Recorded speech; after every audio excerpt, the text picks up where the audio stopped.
Assalamualaikum warahmatullahi wabarakatuh. Kami dari kelompok 4 akan mempresentasikan hasil diskusi kami tentang sistem ERP dalam suatu perusahaan. Jadi kelompok kami mengambil perusahaan yaitu perusahaan PT Astra Argo Lestari. Jadi PT Astra Argo Lestari ini adalah sebuah perusahaan yang bergerak di bidang manajemen bahan-bahan perkebunan seperti kelapa sawit, karet, teh, coklat, dan minyak masak. Perusahaan yang telah berdiri sejak tanggal 3 Oktober 1998 ini merupakan produsen kelapa sawit yang terbesar di Indonesia yang telah memenuhi berbagai segmen pasar, baik di dalam maupun di luar negeri. Perusahaan ini memperluas cakupan bisnisnya dengan merangkul induk perusahaan PT Astra International yang memutuskan untuk menciptakan bisnis baru di sektor perkebunan, singkong, dan karet. Di samping itu, karena bisnis kelapa sawit terlihat sangat menjanjikan di pasaran, membuat PT Astra Argo Lestari Internasional mencoba peruntungan untuk lebih fokus dalam pengembangan bisnis kelapa sawit. Terima kasih. Selanjutnya akan dijelaskan pemateri berikutnya. Baiklah, saya akan menjelaskan bagaimana cara kami mendapatkan informasi ERP suatu perusahaan. Kami mendapatkan informasi bahwa PT Astra Agro Lestari ini menerapkan ERP melalui internet. PT Astra Agro Lestari menerapkan program ERP untuk menangani masalah payroll, human resource, finance, dan sebagainya. Program ERP yang digunakan adalah Oracle untuk memproses semua data yang berhubungan dengan sistem yang dimiliki oleh PT Astra Agro Lestari. PT Astra Agro Lestari menggunakan Oracle 9i dan Oracle 10i sebagai database servernya. Di sini saya akan menjelaskan materi tentang bisnis yang tercakup di dalam ERP PT Astra Agro Lestari Tbk. Jadi bisnis yang pertama itu ada perkebunan singkong. Dimulai sebagai sebuah unit bisnis PT Astra International Tbk untuk mengembangkan 2000 hektar perkebunan singkong. Yang kedua itu perkebunan karet, berubah menjadi perkebunan karet karena dilihat pada saat itu permintaan karet yang cukup tinggi. Selanjutnya ada perkebunan kelapa sawit. Mereka melihat bahwa bisnis minyak kelapa sawit ini cukup menguntungkan, maka PT Astra International Tbk ini beralih ke industri minyak kelapa sawit. Setelah itu, pada tahun 1984, PT Astra International Tbk mengakuisisi PT Tunggal Perkasa Plantation yang sudah memiliki 15.000 hektar perkebunan kelapa sawit di Provinsi Riau. Terbilang keputusan ini merupakan keputusan yang tepat karena setelah itu bisnis minyak kelapa sawit ini tumbuh sangat cepat dan menimbulkan dampak yang positif bagi unit usaha perseroan. Sebagai contoh, ERP yang diterapkan di PT Astro Agro Lestari atau AAL didatangkan dari sebuah vendor di Eropa yang mencakup finance, distribution, dan human resource management. Sebagai contoh adalah pada saat pengiriman CPO dari dermaga dari sebuah site, maka kantor pusat sudah memiliki data tentang pengiriman tersebut. Penerapan ERP pada AAL dapat dikatakan berhasil sejauh ini.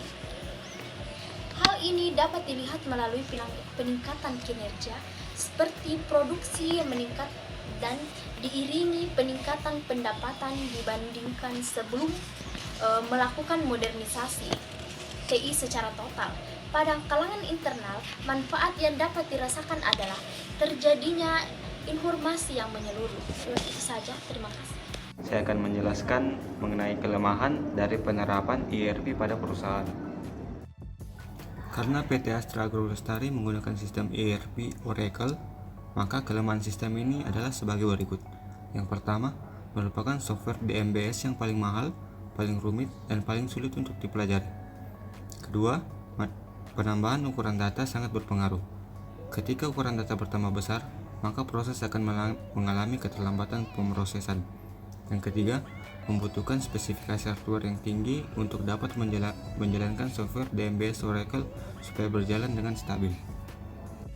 Selanjutnya itu apa yang bisa diperbaiki dari IRP perusahaan. Kita dapat bercermin pada kelemahan pada IRP perusahaan ini, sehingga menurut kami untuk memperbaikinya secara murni tanpa terjadinya kegagalan sulit rasanya untuk diterapkan. Oleh karena itu, kita bisa meminimalisir keadaan tersebut, seperti penambahan ukuran data sangat berpengaruh. Ketika ukuran data bertambah besar, maka proses akan mengalami keterlambatan pemrosesan. Hal inilah yang harus diperbaiki, karena jika dilihat suatu keterangannya, dia tidak bisa menerima data yang sangat besar. Hal tersebut otomatis banyak proses yang delay atau terlambat. Hal tersebut bisa saja menimbulkan suatu kerugian dan lain sebagainya. Seharusnya PT Astra Agro tetap menyediakan ukuran data yang besar untuk antisipasi. Iya.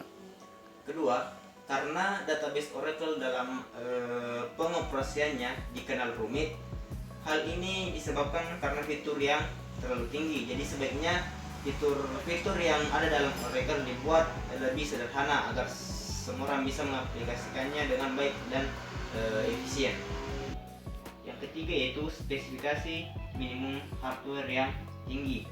Nah, tidak semua PC kantor bisa menjalankan database Oracle dengan baik, karena membutuhkan spesifikasi komputer atau PC yang cenderung lebih tinggi, dan spesifikasi PC yang tinggi juga membutuhkan biaya yang besar.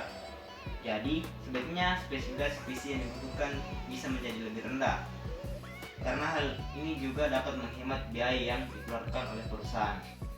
Jadi kesimpulannya, sistem ERP ini bisa digambarkan sebagai perkakas manajemen yang menyeimbangkan persediaan dan permintaan perusahaan secara menyeluruh, berkemampuan untuk menghubungkan pelanggan dan supplier dalam satu kesatuan rantai ketersediaan, mengadopsi proses-proses bisnis yang telah terbukti dalam pengambilan keputusan, dan mengintegrasikan seluruh bagian fungsional perusahaan seperti sales, marketing, operation, dan human resource. Jadi perusahaan Astra Agro Lestari Tbk ini merupakan perusahaan yang bergerak di bidang manajemen bahan-bahan perkebunan seperti kelapa sawit yang menerapkan program ERP Oracle untuk memproses semua data yang berhubungan dengan sistem-sistem yang ada dalam perusahaan. Jadi ERP yang diterapkan dalam perusahaan ini didatangkan oleh sebuah vendor dari Eropa yang mencakup finance, distribution, dan human resource management. Jadi contoh dari finansialnya itu sendiri salah satunya menyediakan dokumen keuangan yang mampu melacak atau mengaudit setiap angka yang terdapat dalam suatu laporan keuangan hingga ke data transaksi lainnya. Jadi kita dapat dengan ERP ini akan lebih memudahkan perusahaan dalam mengelola keuangan mereka. Yang kedua itu distribution dan manufacturing dapat berfungsi sebagai pengaturan perusahaan dapat fokus pada pengaturan logistik dari masa purchase hingga distribusi, dari purchase, requisition, good receipt hingga dalam tahap delivery-nya. Dan yang terakhir pada human resource, perusahaan bisa dimudahkan dalam melaksanakan manajemen yang efektif dan tepat waktu terhadap gaji, benefit, dan biaya yang berkaitan dengan sumber daya manusia perusahaan.